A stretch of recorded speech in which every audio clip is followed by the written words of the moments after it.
Good evening, racing fans. Welcome to Mohawk Racetrack. It's Maple Leaf Trot Night here at the Campbellville Oval. A terrific race card coming your way. 13 dashes, and we have a trotting superstar to my left-hand side. Driver Trevor Ritchie recently announced his retirement from the game. Three-time Maple Leaf Trot winner, so he certainly knows a thing or two about winning big races. Trevor, first of all, thanks for taking some time away from your schedule to join us here on the pregame show. Recently announced your retirement. You're 58 years old. Why? Well, I was having some health issues. I was in an accident years ago, a racing accident, and fractured 3 vertebrae in my back. And it's kind of been off and on. It actually has been not too bad until recently. And then more recently, in the last couple of years, I've been fighting a condition in my neck. I get terrible pains, spasms. It's kind of like getting a Charlie horse in your neck. And it was tough to deal with out on the racetrack. I couldn't turn my head when I was getting these spasms. Yep. Horses that got grabbing on a lot would cause it to flare up. And it was starting to get to be a safety issue a bit. You know, I couldn't turn my head to see a horse coming, couldn't turn my head to see it moving in to get into a position. And it was actually 2 weeks ago tonight. I had about 5 horses up in Hanover. And 2 days prior, my back went out pretty bad, which had been acting pretty good. And then the next day, my neck started to get these spasms. And so I had to phone up and cancel my drives on the Saturday night up in Hanover. And, you know, I put myself in the trainer's position. They truck horses up there expecting their driver to be there. I'm not there. You know, they got to scramble around trying to find other drivers. And I just said, you know what, I'm getting unreliable. Yep. And, because of the safety issues involved with not being able to be comfortable in the bike and look around, yep. I just figured it was time to hang up the helmet. Up until then, those drives at Hanover, was it even on your mind, the thought of retiring? It was a little bit because I'd been having the issue with the neck, and I think it was like the 3rd time this year I'd called up and said, I can't drive because of this issue. Yep. And it just, so I was kind of thinking about it, and then this last Saturday, I just kind of said, it's not fair to the trainers. And like I said, it became a bit of a safety issue for me, for myself and the other drivers that I'm driving against. And I just figured it was time to pull the plug. Let's talk a little bit about your career. There's the career stats for you. $70 million and 3,710 wins. And Trevor, every driver remembers their first win, and yours came in 1978 at Flamborough Downs. Do you remember the horse? I do remember the horse. His name was Royal Butler. I will not forget him. And driving tactics? Driving tactics, he was a pretty aggressive horse, and it was just one thing to do with him, and that's give him his own way and give him his head, and we went right to the front and never looked back. And never looked back. You're from my neck of the woods, London, Ontario, and your first win came at Flamborough. Then you eventually made your way to Windsor and then onto the Wake Circuit, correct? Right, that's correct. And you're in Windsor 2 or 3 years? Yeah, I believe me and a partner of mine, Ed Sahaley, we had a little stable going together, and I think we went to Windsor in the fall of '79, and then I came here, I believe, in the spring of '82. Okay, let's talk about some of your career highlights. North America Cup, pacing Trevor Ritchie, I should add. Trot and Trevor Ritchie kind of came later on, but quite a sensation. Won the 1986 edition of the Pepsi North America Cup at Greenwood, of all places. And here you are sitting right here, second over, behind Hall of Famer John Campbell. You got to remember this steer.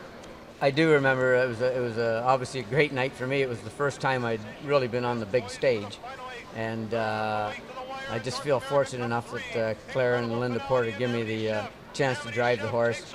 He got a perfect trip, and I popped off of John's back, laid it in a mile, and he just dug in and just got him right near the wire.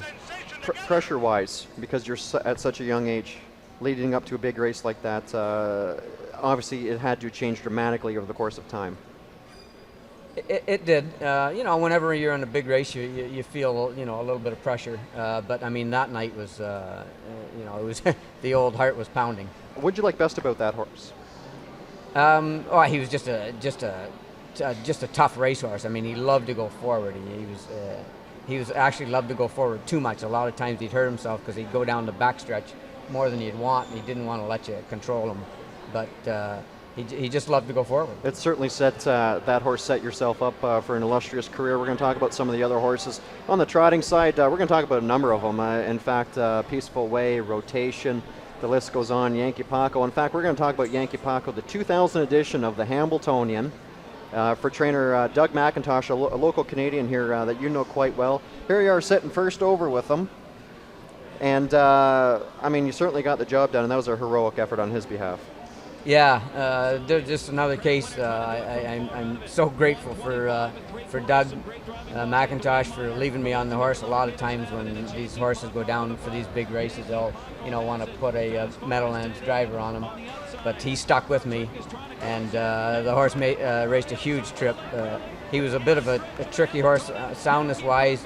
Doug just did a wonderful job with this horse, and the horse raced his heart out that day, and it was, it was still the highlight of my career. Yeah, he certainly did a number of things. Ontario Sire Stakes graduate, $1 million winner, the list goes on. The year 2000 was also the year that you were announced Canada's Driver of the Year. What a thrill that year certainly was. It was a great year. Followed that up with the big night at the Breeders' Crown. Yep. And I give Yankee Paco a lot of credit. I think winning that race got me, some liver, big race drives. That was the exclamation mark. Was 2000 the year that you won 3 Breeders' Crowns? Sprinks Hanover, Syrinx, yes.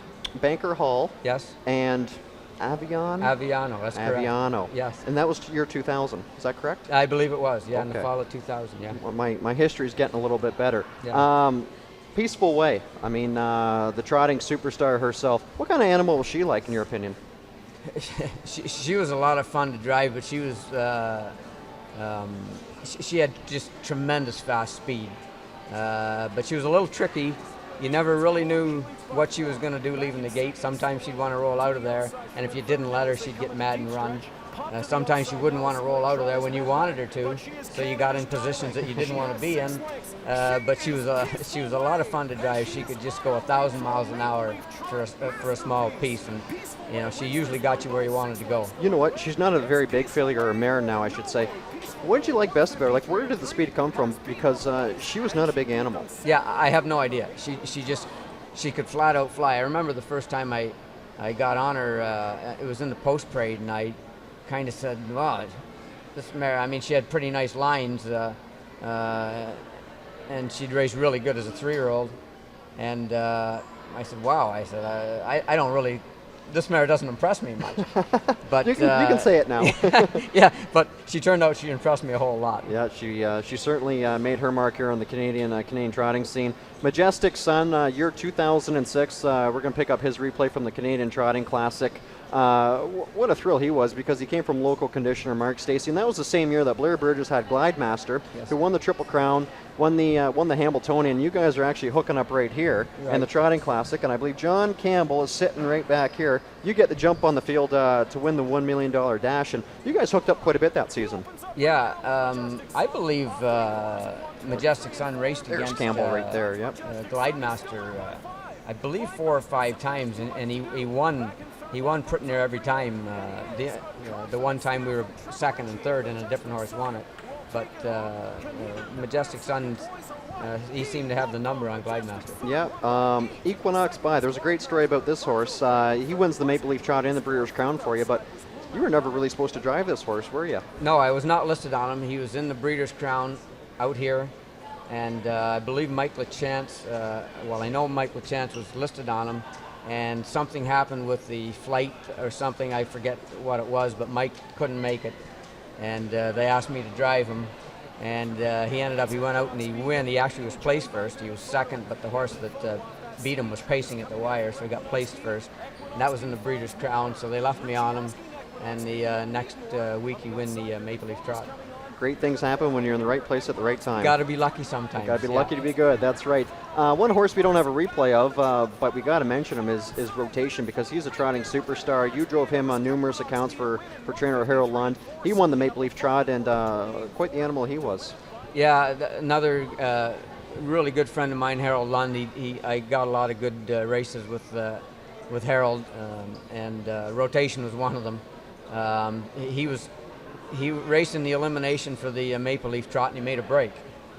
and he came from way out of it and finished 5th. Just squeaked his way into getting into the final, and then in the final he behaved himself and raced really good and win. What did you like best about that horse? I mean, this is years ago when I was much younger, small pup in high school or whatever, but I remember him because he was a son of Balanced Image. But what did you like best about him? Because I always remember watching him race. Yeah, he was a big monster of a horse, a real powerful horse, and he wasn't great at leaving, but once he got his gait under him and got his rhythm, he could really finish a mile. He had a big kick at the end of the mile. You're now retired from racing. What are you going to miss most about the sport, in your opinion? You're not completely out of it. We'll talk about that momentarily. But in terms of driving, what are you going to miss most? Well, of course, winning. That was one of the few things I knew how to win at. Yep. And whenever you go across the wire first, you get that rush. And so I'm going to miss that rush. Talking about some overnight horses, Cal Campbell had a lot of faith in you. Driving on the WAG circuit, Robitaille was a number of them, but just a whole class of overnight horses that certainly made a good account of themselves, and you were the listed pilot. Yeah, me and Cal are friends, good friends to this day, and Cal put me on all his horses pretty well at one time exclusively, and we had a hell of a run. I win a lot of races driving for Cal. I remember one time Cal got on this crazy win streak. I think his horses, he won 18 or 19 in a row from his stable. That's got to be a record. I think it likely is. I just remember all he had to do was kind of throw me in the race bike and strap me in, and these horses were winners. It was an incredible run that he had. If we're also fortunate to have that, we're going to show the last replay, and it's a little bit of significance because it was your last win, and it came right here at Mohawk Racetrack a couple weeks ago, and a fair to remember. You like to be on the front end because every time we're showing a replay, you're on the front end or first over the spots to be. But here she is going down to the wire. I believe at the time was 154 and change, and just to cap off the career.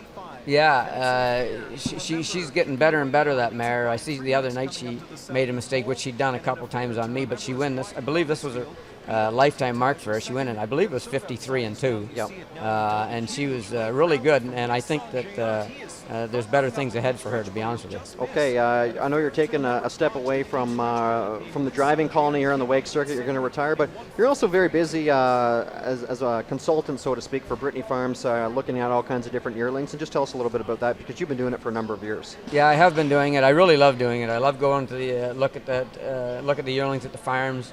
I love it when you run into that one that you just say, wow, that's a beautiful animal. And so I'm going to keep involved in the business, hopefully for a long time, working for George Siegel and Brittany Farms. And we'll go from there. You're going to do a little bit of traveling throughout the course of the summer?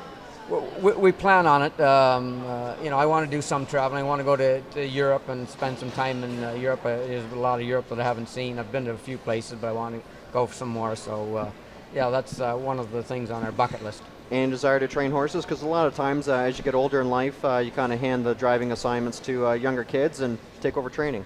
Yeah, I don't have any plans right now. If I do in the future, it'll be quite a few years from now, but no immediate plans. Rapid fire questions. Fastest horse in your opinion? Trotter, pacer, doesn't matter. That you've driven. For a peaceful way, could likely go as for trotters as fast as anything. Maybe Banker Hall also could flat out fly. Toughest horse, grits. Oh God, there's. I drove a horse years ago named Ambro Agile, great trotter. Actually, he got me into the Elite Lop, which was a thrill.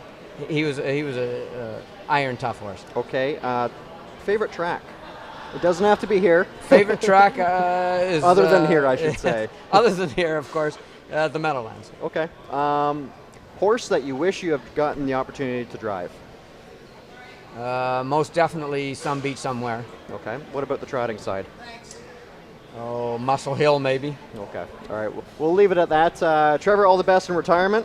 Thank you very much. Wish you nothing but the best. Thank you. And you're going to be making the presentation for this year's Maple Leaf Trot. Just on a quick note, Sebastian K, or are you going to lean towards somewhere else? Give me some handicapping advice. I'm not bold enough to go against Sebastian K. The way his performances so far have been very impressive. Okay. Trevor Ritchie, tonight's guest on Mohawk Racing Live's pregame show. We're going to go to a short commercial break. When we come back, we'll tee up tonight's featured races.